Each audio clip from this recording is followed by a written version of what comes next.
Out of the scabbled grey granite womb she slipped away, tensing her umbilical chains and setting free the screams of friction.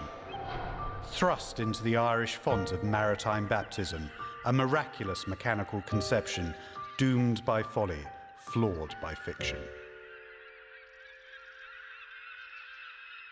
Sea-trialled and fitted out in sumptuous unbridled splendour, the White Star Line's coal-stoked, upright iron daughter.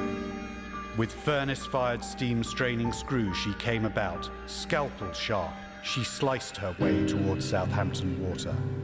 Where 'neath flapping bunting, criss-cross for leagues, brass bands played to the excited throng on the bustling quay.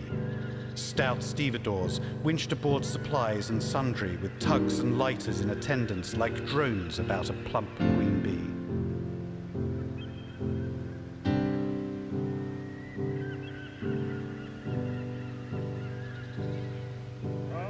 All aboard!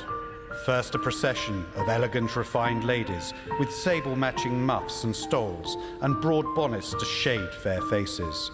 Then gentlemen with tall silk hats, cane spats and well-groomed whiskers, accompanied by porters bearing monogrammed trunks, fine crocodile and chagrin cases. Followed by the financier, his ever-hopeful mistress, the high-ranking churchman, the enthralled engineer, the academic, the soprano and the entrepreneur, the surgeon, the artisan, the imposter, his accomplice, the artist, the broken-hearted lover, the gambler, the actress, and the disinherited heir. All settling into their staterooms, their stations and their berths, as bowlines free the bollards, the late arrivals embark, completing a mixed loss of humanity, voyages of destiny, on a hope-filled transatlantic new century Noah's Ark. With a farewell foghorn blast, the die was cast.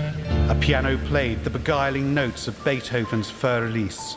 As a grey ghost, she melted into the Solent mist and the alluring arms of the nomad Channel breeze.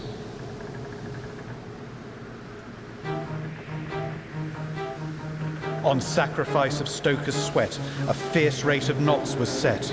Via hammered rivet, cold cork, joint engine prop and balanced keel, she pumped her heart like a hummingbird and surged headlong into a starlit gauntlet and icy trial by ordeal.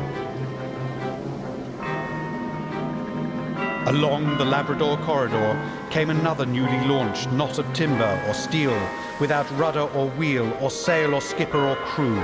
A luminous sculptured cathedral, the cold current her bold navigator, and the only master to whom she was true. Back aboard, life was plush for those so flush on the first-class merry-go-round.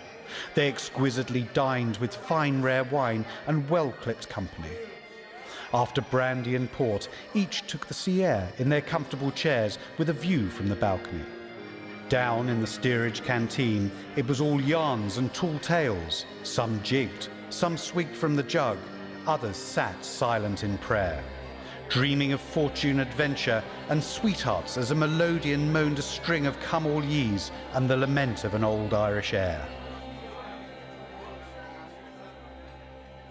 "Iceberg dead ahead," screamed the watchman, as it loomed like a spectre, an arctic mirage, a drifting debutante coming to gate-crash the ball. The ice struck like a war axe, shearing her rivets and cleaving her plate, as force met with force. Along with her ribs all promise was broken.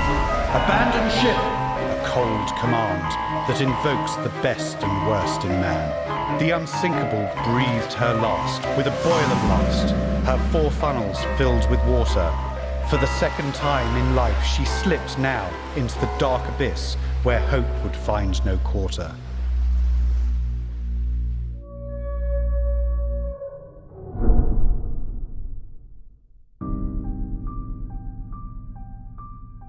"1,513 souls the cruel maiden claimed for the deep. And the frozen flakes migrated on and melted many teardrops into the sad Sargasso Sea.